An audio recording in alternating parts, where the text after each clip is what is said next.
Amigos queridos, neste momento sublime em nossas vidas, convidamos a todos a elevarmos o nosso pensamento a Jesus, nosso bom e amado Mestre, confiantes de que és conosco, Senhor, através dos seus mensageiros, dos grandes prepostos do seu amor na terra, dos tarefeiros incansáveis da sua seara, que estão com a humanidade da terra nesta hora decisiva, de profundas transformações íntimas, para ombrearem conosco as sendas iluminativas traçadas como roteiro de redenção dos nossos espíritos. Infinitas bênçãos se derramam sobre nós. Que nesta hora, Senhor, possamos despertar a cada dia mais, reconhecendo em nós a pequenez e mobilizando as nossas forças para a superação das nossas imensas dificuldades. Estamos confiantes e serenos, Senhor, para trilharmos os caminhos iluminativos, para agirmos operosos na vinha do Senhor e para buscarmos a sintonia constante com o seu Evangelho de amor. E é neste ambiente espiritual, elevado para nos receber com simplicidade e harmonia, Senhor, que em seu nome e em nome dos Espíritos que aqui estão responsáveis por este Evangelho, iniciamos as reflexões desta manhã, profundamente agradecidos por tudo que a vida nos oferece, hoje e sempre, e que assim seja.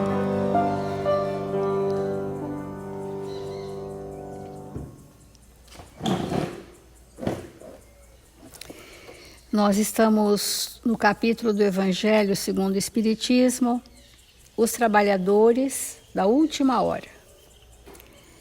E nesse item nós estamos vendo a missão dos espíritas. Não ouvis já se agitar a tempestade que deve dominar o velho mundo e tragar no nada a soma das iniquidades terrestres? Bendizei o Senhor, vós que haveis posto vossa fé em sua soberana justiça, e como novos apóstolos da crença revelada pelas vozes proféticas superiores, ide pregar o dogma novo da reencarnação e da elevação dos espíritos, segundo tenham bem ou mal cumprido suas missões e suportado suas provas terrestres. É muito claro o Evangelho, em todo esse item missão dos espíritas, qual é a tarefa ao espírita confiado.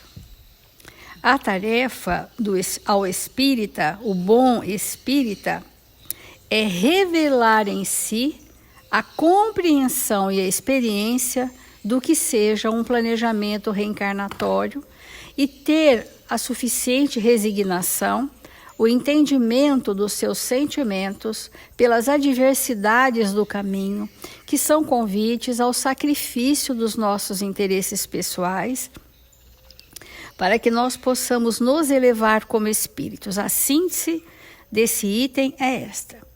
Ora, nos primórdios da nossa evolução, o mundo estava para ser desbravado. Isso é um recurso da lei do trabalho para que, explorando o mundo do ponto de vista físico, o homem pudesse desenvolver a sua inteligência, as suas habilidades e pudesse sentir que sem ele agir na natureza não haveria sobrevivência. e como ele já trazia o instinto de cuidar da prole, de abrigar os seus, já tinha isso desenvolvido como um resquício da lei de sociedade, iniciando naquele espírito, ele foi veementemente buscando o mundo material, e é isto que habilitou o espírito a desenvolver a inteligência. E também os primeiros conceitos éticos, as primeiras normas de vida coletiva, em bandos, em tribos. Então, por isso que a lei do trabalho é a que abre as demais leis afora de adoração. Porque foi preciso o Espírito fazer muitos e muitos, milênios e milênios e milênios de experiências no trabalho braçal, e que depois veio a ser associado ao trabalho da razão e o trabalho intelectual, para que ele pudesse sair da ganga do primitivismo e nascesse dessa curiosidade outras necessidades evolutivas. Chegamos num tempo, que esse tempo é hoje, de transição planetária, onde esta vivência do trabalho braçal ainda não está de todo estabelecida na maioria dos homens da Terra. Porque se estivesse, não haveria tanta ociosidade, né? A ociosidade nasce daquilo que o espírito quer gozar da vida, do que ele quer se beneficiar do mundo em que vive. Esse é um estágio que nós precisamos entender em nós, para depois nós entendermos que todas as vezes que eu busco me privilegiar, saciar os meus interesses pessoais, eu entro no tédio e no vazio existencial. Então, esse vazio, que é o que hoje na humanidade é o que mais nós estamos percebendo nas pessoas, ela vem do espírito se privilegiar todo o tempo, melhor para mim, isso eu não quero, eu quero aquilo, tal e tal, agora eu vou descansar, agora eu vou me refazer isso e aquilo. Então, esse ensimesmamento, que foi um encrudecimento do egoísmo em nós, precisa ceder lugar ao ato de servir o outro para que eu tenha o regozijo do espírito e não o prazer das sensações, para que eu possa aprender a buscar prazeres sublimados e passe a fazer da vida um ato de servir. Porque aquilo que eu fizer pelo próximo, estarei fazendo a mim mesmo, e estarei fazendo a Jesus, quando disse, tudo aquilo que fizerdes ao menor dos meus, a mim estarei fazendo. Então, se nós fizermos ao próximo hostilidades, agressividades, exclusões, a nós estaremos fazendo, porque nossos atos geram consequência. Então, o que faremos ao menor dos seus, né? Que Jesus disse, ao menor dos meus. Então, é todo aquele que é nosso irmão. E essa lei do trabalho, ela é tão mais ampla do que muitas vezes a nossa mente consegue abarcar, porque ela repercute o movimento da vida. Ela é que é a expressão da vida, que é o movimento da ação, seja no pensamento, o movimento dos sentimentos, o movimento do nosso corpo, da nossa vida. Esse movimento operoso do espírito é que faz com que ele sinta a vida como espírito. Então, nós precisamos, nesse momento, amigos queridos, refletirmos muito para deixarmos de ser os espíritas que contemplam palestras, que se embevecem com livros, que gostam de reuniões, mas que às vezes não estão ainda na lida, na vinha do Senhor.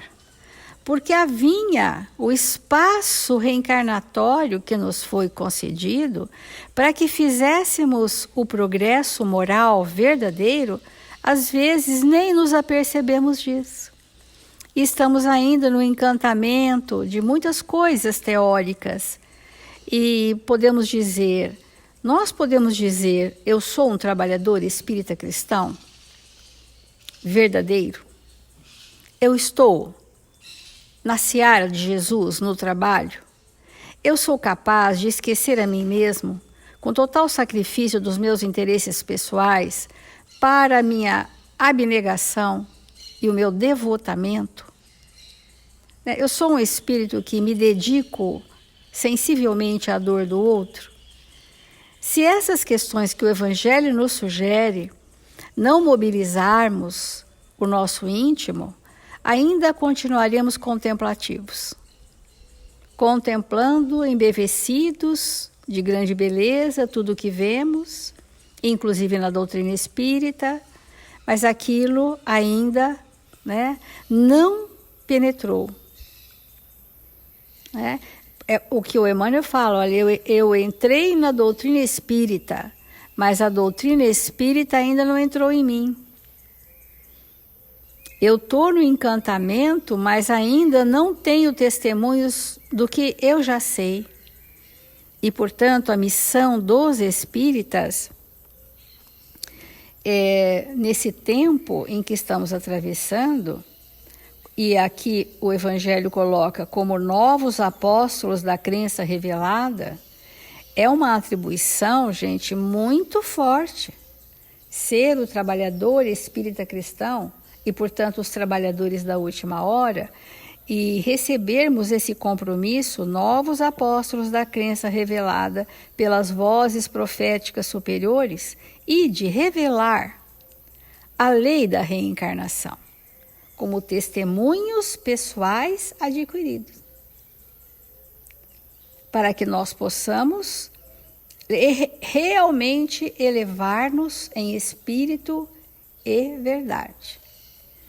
Então, mas as pessoas podem estar pensando, nesse ano de pandemia eu não pude trabalhar. Esse é outro lê do engano. O trabalho que Jesus nos confia não necessariamente é na casa espírita, naquelas reuniões em que eu venho pontualmente. Mas se eu fiz de todos os trabalhadores daquela casa, irmãos e amigos íntimos, isso vai valer. É isso que vai valer. Porque a casa espírita, elas se fragmentaram em grupos e grupos e grupos. Um grupo não tem nenhuma ligação com o outro, intimidade com o outro. Muitas vezes isso acontece. Então, o trabalhador espírita cristão precisa ter um relacionamento. É isso que faz dele o trabalhador da casa espírita. Um relacionamento de fraternidade, de entendimento entre todos. Esse é um princípio que Kardec coloca como sendo da legítima fraternidade. Muitas vezes o legado que eu vim resolver não está na casa espírita. A casa espírita me fortalece, mas pode estar em outros contextos, por exemplo, profissional, familiar, no nosso grupo de convivência, na minha intimidade comigo mesma, que vim resolver questões, mas todas essas questões na seara de Jesus se referem a mudanças íntimas, através do outro, que é o nosso caminho para Deus. E Deus se revela para nós através do outro. Então vamos refletir sobre essa força-tarefa, esse grande legado que nós estamos recebendo, para nós sairmos do patamar de quem vem receber para o patamar de quem está doando no íntimo tudo o que de melhor trouxe consigo, com a experiência dos sacrifícios, dos interesses pessoais.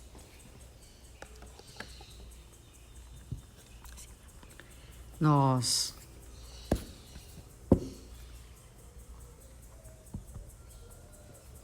estamos bastante reflexivos nessa questão do trabalho, porque a doutrina espírita nos tem ensinado que o trabalho é uma lei.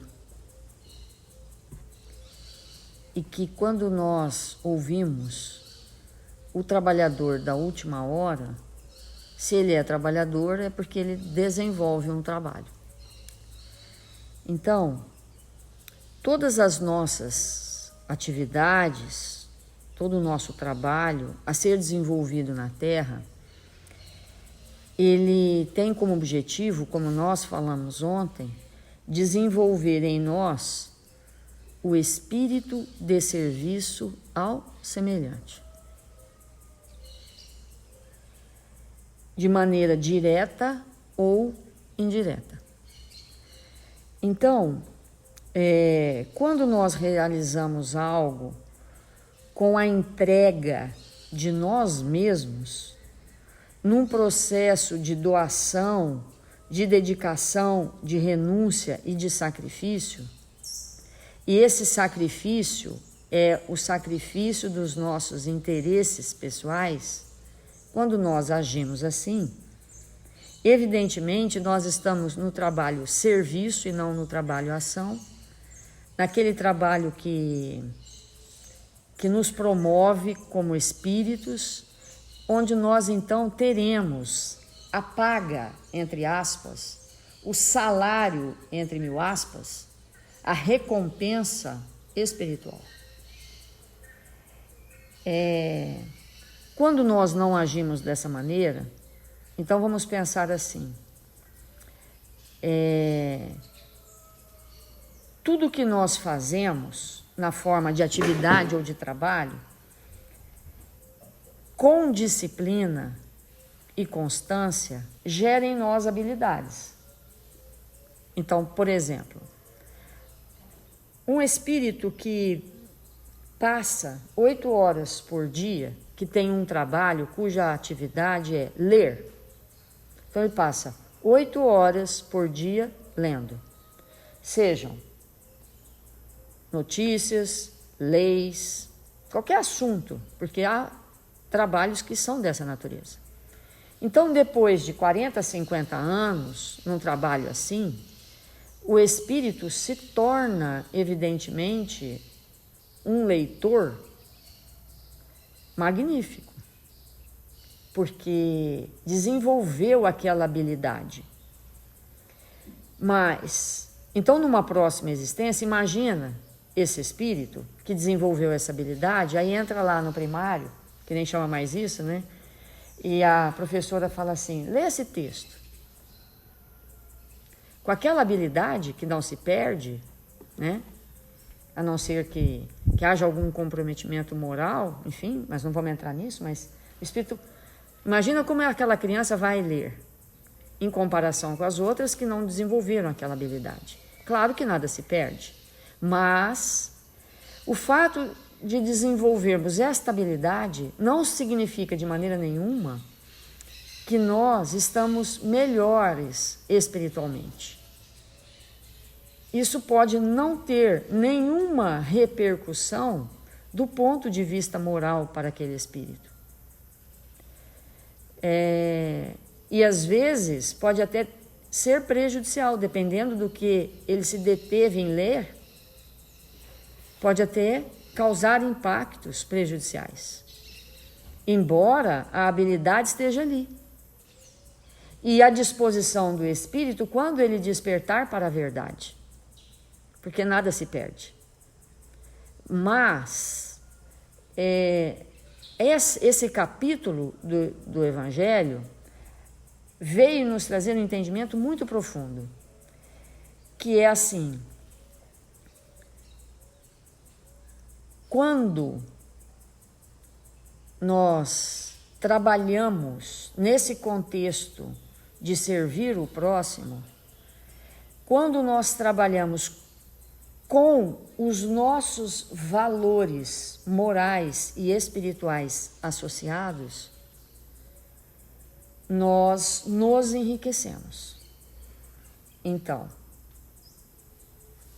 se alguém perguntar para um trabalhador, para quem você trabalha? Ele pode dizer, eu trabalho para a General Motors, por exemplo. Se ele responder assim, ele está no momento evolutivo da sua vida como espírito em que o trabalho dele é ação, não é serviço. Por quê? Porque se eu trabalho para a General Motors, não necessariamente eu dou de mim. Agora, se eu estou na General Motors e trabalho para mim, aí sim, vou ter a paga espiritual. Porque nunca, jamais, em tempo algum, nós estamos trabalhando para uma empresa ou para alguém, nós trabalhamos para nós mesmos. Aprimoramento. Porque nós vamos nos aprimorando. Porque no instante em que eu falo, não, eu trabalho para essa empresa, para que essa empresa tenha lucro, eu trabalho para tal coisa, eu me isento do processo, eu me retiro do processo. E na medida que eu digo assim, não, eu trabalho para mim nesta empresa. Nesta empresa eu desenvolvo as minhas habilidades. Nessa empresa eu desenvolvo o meu caráter. Eu desenvolvo a minha moralidade. Eu desenvolvo a disciplina. Eu desenvolvo habilidades. E tudo isso é para mim. Que obviamente terá repercussão na sociedade em que eu vivo, quanto melhor eu desenvolver a minha tarefa, o meu trabalho. Mas se eu trabalho para a empresa, ou para a pessoa, ou para aquilo, o nível de insatisfação geralmente é total e nós não vemos a hora de ficar livres daquilo, porque não estou trabalhando para mim. Então, uma pessoa que sai de casa e vai trabalhar na casa de uma família, ela vai trabalhar na casa da Dona Maria de Pádua, mas ela vai trabalhar para ela, porque ali ela vai desenvolver a disciplina. Às vezes ela não está bem, ela fala, vou trabalhar mesmo assim, porque se eu não for, as pessoas lá precisam de mim. Então eu desenvolvo, eu estendo, eu expando a capacidade de trabalhar. Lá eu desenvolvo a tolerância, porque às vezes as pessoas não são tão educadas e muito exigentes. Então eu desenvolvo a tolerância, eu desenvolvo a paciência, eu desenvolvo a capacidade de servir. Tudo isso que eu estou fazendo, associado aos meus valores morais, eu estou trabalhando para mim, para o espírito que eu sou.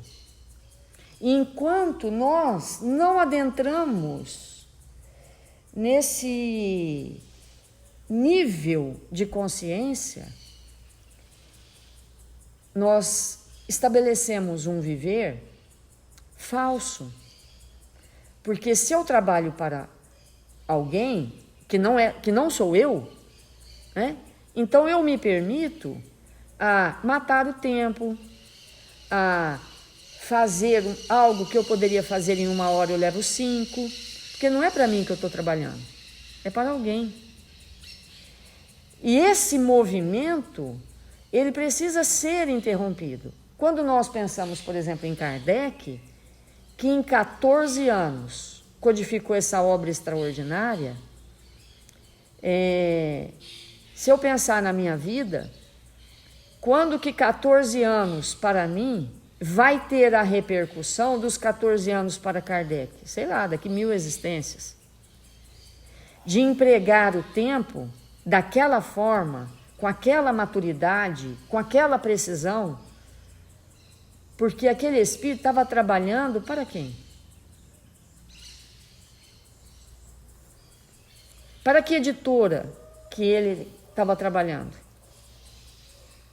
Né? Para que sociedade? Né? Então, às vezes a gente fala assim, eu trabalho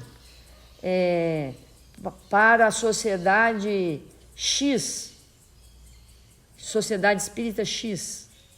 Não, de maneira nenhuma.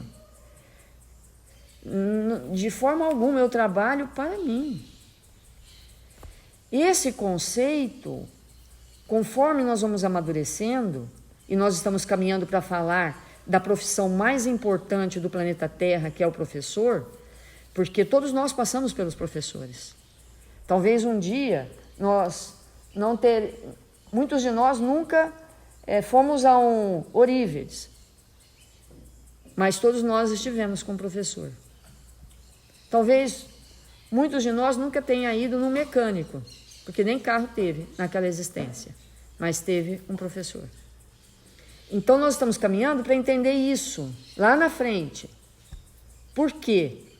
Porque definitivamente, diante de alguém, muitas vezes nós vamos fazer uma atividade que eu dependo das mãos, das habilidades da mão. Então, um pianista. É claro que se ele perder as mãos, ele continua tocando com a cabeça, com a mente. A mente não perde aquela habilidade de tocar. Nós talvez não vamos ouvir mais aquele som, mas aquela habilidade não perde. Então, quanto mais ele toca, mais hábil vai ficando as suas mãos. Mais hábil, mais destreza vai ficando a sua habilidade, vai tendo mais destreza, né? E ele pode se tornar tão destro, tão especializado, tão hábil com as mãos, e é óbvio que a mão está ligada ao cérebro, não é? É um contexto, mas isso não significa, de maneira nenhuma, que aquele pianista, que aquele violonista, que aquele músico, com aquilo que ele trouxe, e com aquela habilidade desenvolvida, ele está se tornando um espírito melhor. Definitivamente não. Pode se tornar, com certeza absoluta, sim, mas não necessariamente. Por quê? Porque qual é a função da música? A música não é algo material. A música não é algo que você pega e põe no bolso. A música é algo espiritual, que nos eleva. Mas eu posso utilizar de uma habilidade para produzir um som que densifica o outro, sim ou não?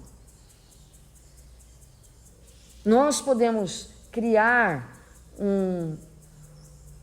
uma estrutura musical que leva o outro a se chafurdar num materialismo absoluto através das sensações, sim ou não? Então, quando um espírito tem uma habilidade, qual é a função? Quando ele vem na Terra para passar uma existência envolvido com a música, que é algo espiritual. Aí o espírito pega aquela habilidade e vai atrás dos vícios, com a sua habilidade. Então, qual é o processo educativo? Espiritualizar a existência. O artista em si, não só o músico, mas o escritor, o pintor, o escultor, aqueles espíritos ligados à arte é sublime, é para sublimar o espírito, para retirá-lo de uma materialidade, muitas vezes, em que o espírito se encontra séculos e séculos perdido de uma forma permissiva e perniciosa. Então, qual é a finalidade da música na vida do espírito? Espiritualizar a sua existência através de um experimento que sutiliza a alma. Essa é a finalidade. Então, um espírito que compreende isso, ele faz da sua arte, seja ela qual for, um caminho de redenção ao seu espírito e de todos aqueles que entram em contato com a sua arte. Aí a gente vai ver um espírito que se envolveu com a arte, que era para sutilizá-lo, adentrando em vícios de toda a natureza, perdendo completamente a oportunidade daquilo que aquela habilidade trouxe para ele.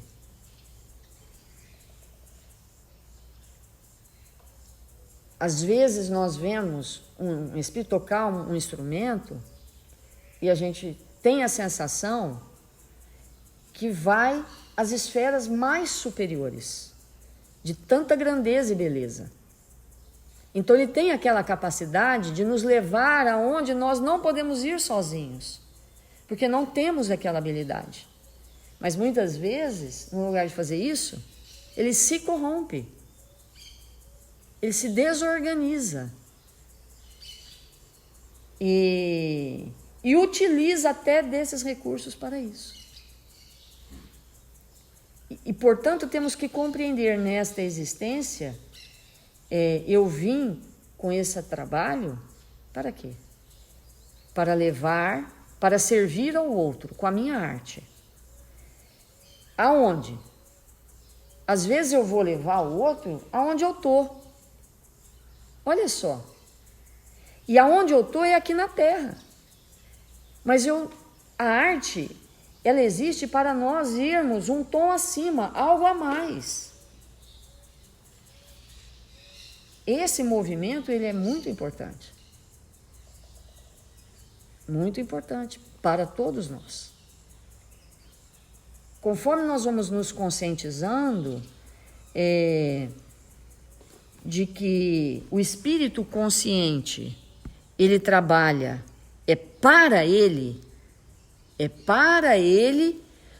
servindo o outro. Eu te sirvo para me aprimorar, na medida dos meus valores. Isso é o trabalho que nos traz a paga espiritual. Vamos fazer a prece.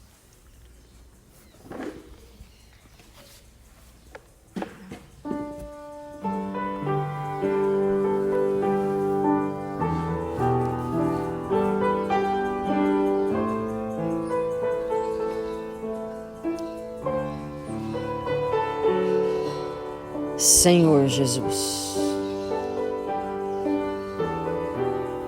divino amigo das nossas vidas, nós nos encontramos aqui, desejosos de te buscar, para sentir as tuas vibrações de paz e luz a nos envolver nesta hora. Que sejamos nós, Senhor, os trabalhadores da última hora, aqueles que hão de operar em seu nome, com os mínimos valores que já possuímos. Rogamos ao seu coração, Senhor, que nos envolva, para que sejamos nesta existência, Senhor, os espíritos lúcidos a trabalhar em seu nome, aonde quer que nos encontremos, além do tempo e muito além do espaço, Senhor. Que nós possamos operar com o que temos de melhor em nós, servindo a todos aqueles que de nós se aproximar. Que o Senhor nos abençoe e nos fortaleça todos os dias da nossa vida. Faça de nós instrumentos do seu amor, onde quer que nos encontremos. Ampara, Jesus, nossos irmãos que se encontram caídos no vício, caídos na perversidade, caídos na doença física e espiritual. Ergue-os, Senhor, para a luz. Infunde em seus espíritos o bem e a verdade. Convida-os para trabalhar na sua seara. Infunde em seus corações a alegria de viver a vida verdadeira. E nesta hora, Senhor, nós oramos pelo Brasil, pela nossa pátria amada, Senhor, para que nós, brasileiros, onde quer que nos encontremos, possamos estar em Seu nome servindo. Que sejamos honestos, dedicados, que sejamos nós os trabalhadores da última hora para fazer desta nação a pátria do Evangelho.